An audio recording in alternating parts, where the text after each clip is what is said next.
So if you know, like Bengali families, they push their kids into something or the other. Okay. The basic is music. Otherwise, every kid is doing something or the other. So my dad was like, if you're only scribbling, do something meaningful. Don't just do it. My teacher was like a 22, 23-year-old college student. Since my upper KG till standard 10, I was there with her. So do you like create this art when you are there? This takes me to capture and then give it some time and then place where I want to place and how to like show the flow. But to that, I also carry a small book with me wherein I just take a pen or something, and if I see something and I get some 5-10 minutes, I'll just draw something and put that also. And somehow I think I was hungry, or I don't know, I just thought of food and I doodled the whole page of food, like from burgers to pizzas to peanuts to everything that I could, I remember.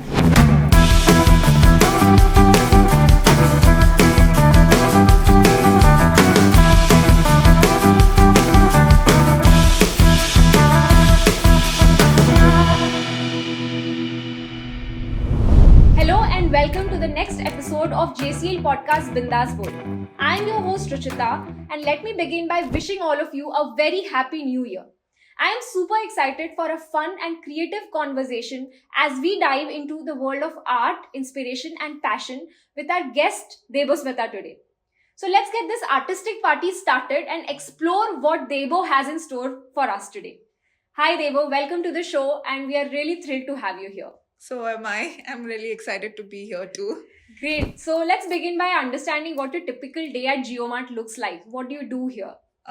So I joined GeoMart as a part of self-service registration team, and I was always a part of the launch or the seller onboarding team for last 2 years. Right. So my daily to daily role here was to look into the seller onboarding process and bring in more sellers to GeoMart, of course. Great. And apart from that, now I'm out of SSR. I am into the role of key account management, Lovely. and I am into the south zone of key account management right now. Great. I think that's quite interesting, moving from one role to another and being a part of a team right from inception. Yeah. I'm sure it's pretty exciting. Yeah, of course. But beyond work, what does your life look like? What are your interests or hobbies outside of work? Of course, it's painting. Mm-hmm. I love to paint. I love sitting in my own zone and just have my paper or pen or canvas or whatever.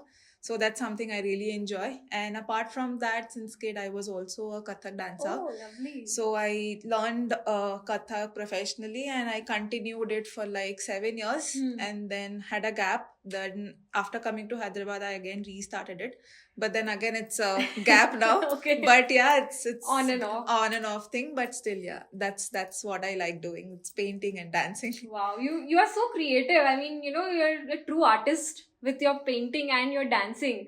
I was aware about your painting, but Kathak is something that has come up as a surprise. Maybe we'll talk about it in our next podcast. But for today, we'll keep it to your love for painting. Yeah. And we'd love to know, how it all started, how it all began. Like, was it a childhood hobby or something that you discovered later on?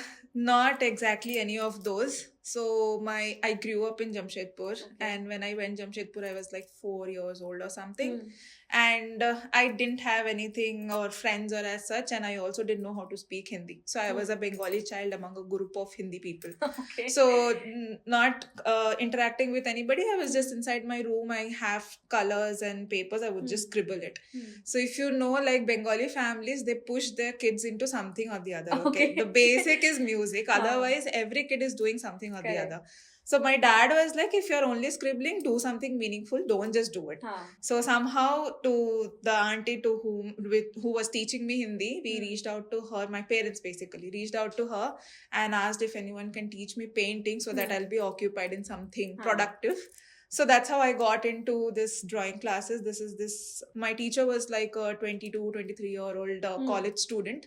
And I was like a very first bacha for her. So I stayed with her like 10 years. Since my upper KG till standard 10, I was there with her. So I would go every weekend, sit with her, paint with her, and she would like encourage me a lot. Like she would give her easel, her canvas, her paints, everything to me. And she would also give me a corner in her house, okay? Like you do whatever.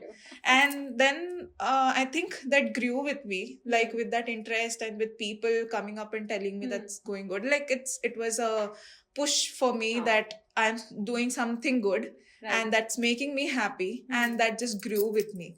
So it has become a part of me right now. So I'll just paint whenever I feel like I have nothing, or I want to do something. I think the first thing comes to my mind is painting. So that's how I grew up with it. Lovely, yeah. What a lovely story. I think the whole credit goes to your parents and your art teacher. I think, yeah, definitely it goes to them. Lovely. So when you paint or when you create your pieces of art, is there a muse or is there something that motivates you, or how do you go about it? So I think when I was a kid, I would just paint whatever I like painting, or whatever I see is nice or something, I would just paint them. And I tried with incorporating various medium of art, and also my teacher encouraged on that. But when I grew up, and then people were like, you should show it to the world and all of that. Correct. Of course, being a millennial coming from non-tech zone to tech zone, Correct. and then opening the Instagram account, then I did few research, okay, like what are the things that you should keep in mind. And the basic thing was it should be original, so that anyone can fire you because of copyright or something. So that's how I realized like what should I do as my copyright thing. Original So piece yeah, of art. so that's how I always was good at landscape. So I thought maybe I'll capture landscape, which is my original piece. And since I also go ahead travel, and I love to travel wherever I get a chance, or whenever I get a chance, I capture those memories or those pictures that I see in front of me. And that became my forte of bringing in landscape into the piece of paper or canvas. So that's how I got my interest, and that's my forte right now.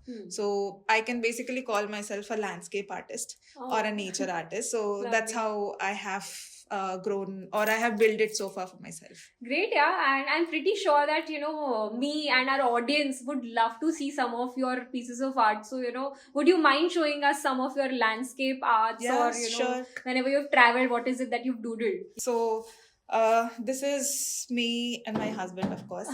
So this is a place called Lahangan Sweet in Bali. So this was like a magical moment when we went there, and definitely I captured that. And those pictures were taken by those Bali tourist people who like click 10 pictures in 1 second. So one of those snaps, and I just captured one of them here. It looks beautiful, Devo. I mean, I feel like I'm there on that spot with you and, experiencing that entire beautiful view. Devo, I've also heard that, when you travel, you doodle a lot and you have like a scrapbook where you capture everything. Yes. And we'd love to see that if you don't mind showing us. Yeah, definitely. So this is my travel book. Black book of art. Yeah, but with full of colors. Absolutely. So this I started mostly after my marriage, wherein I was like going for legit travels and capture everything with some support. Okay. So this is what I started with. That's in Wayanad. And this is like, this is beautiful, yeah. Yeah, small things that I have. I wanted to. I can see there's a waterfall, there's a flower, and Yes. and there's an elephant behind those bushes. Yeah, definitely. There's one because Wayanad Beautiful. had elephants, and I love elephants. Lovely. Look at those landscapes. You're so good at this, man. Yeah, so those were like the sanctuaries, and wherein we went for safari. Then, of course, next was Hampi. Captured all those I can, and I used to like write little things which is like really memorable and close to my heart. It's like a postcard. And like, Yeah. have you doodled it? Have you like drawn it? Or Not have you- completely. So you get those stuff for doodling and journaling. I just combine all into one, and I'll just take some space wherein I'll write something for myself. Okay. And continues all the temples from Hampi. Feels like Sunset. I'm in Hampi and like experiencing those architectural monuments. Then of course Wow, Goa that is has part to of be there on the list. Yes, has to be there.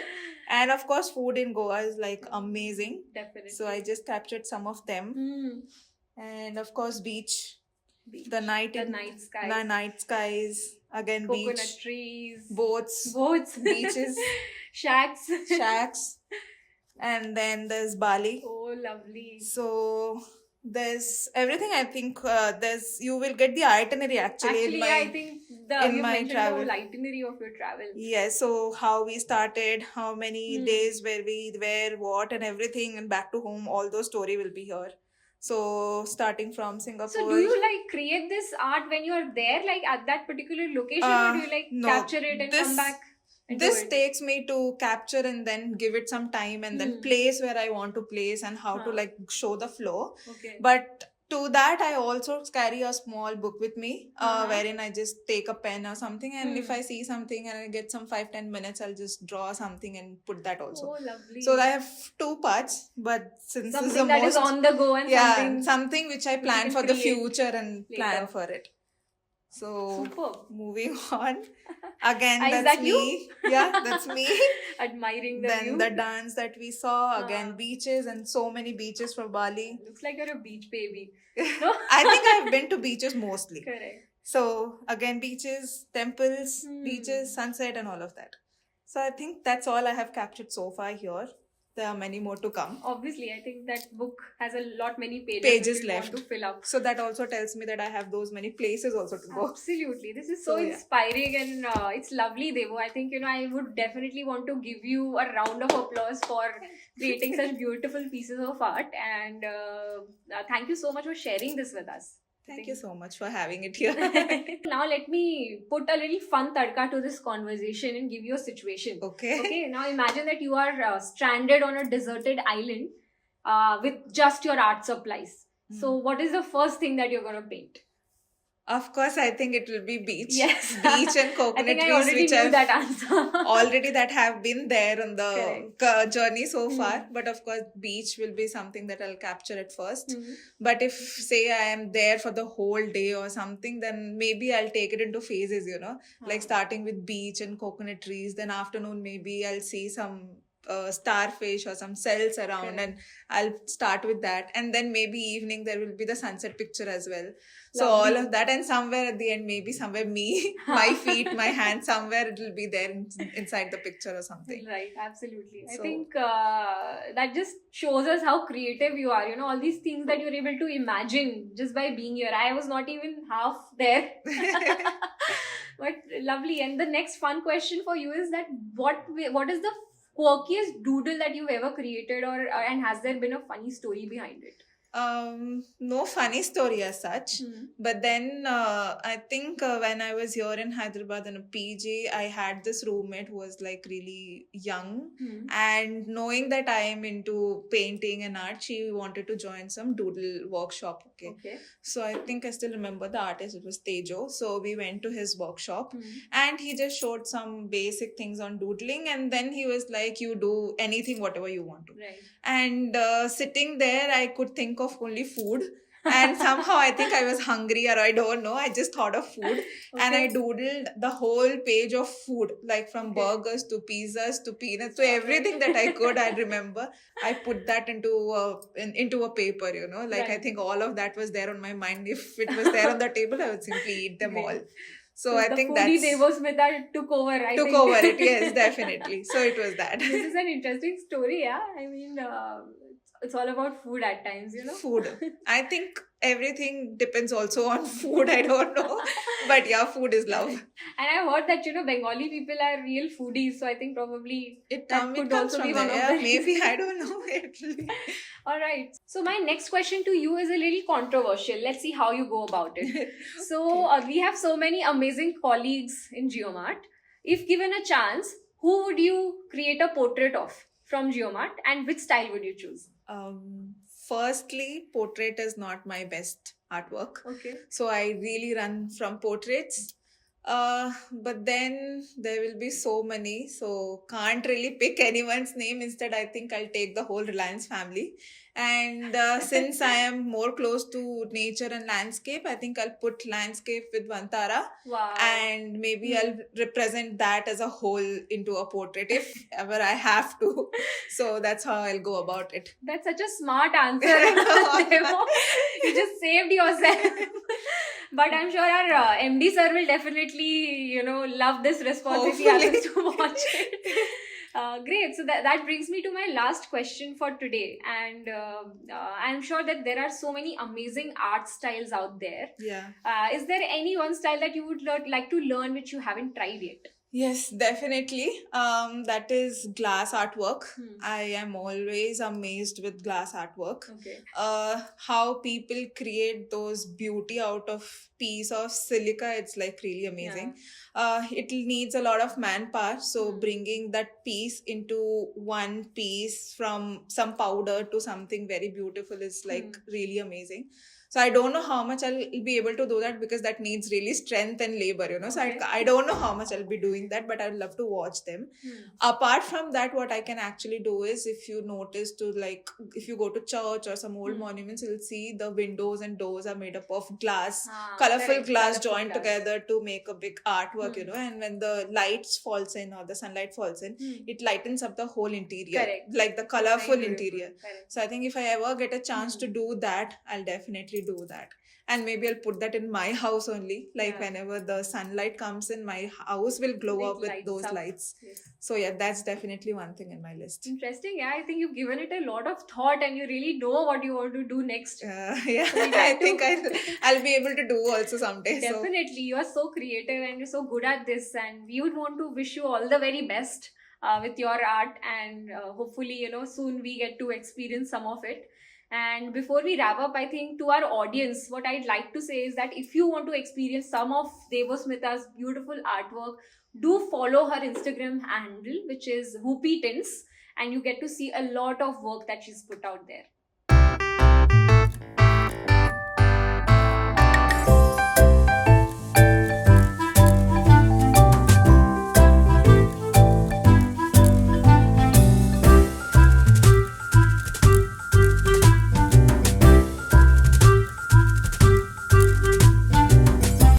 Out there. yeah, please do follow me. Cut.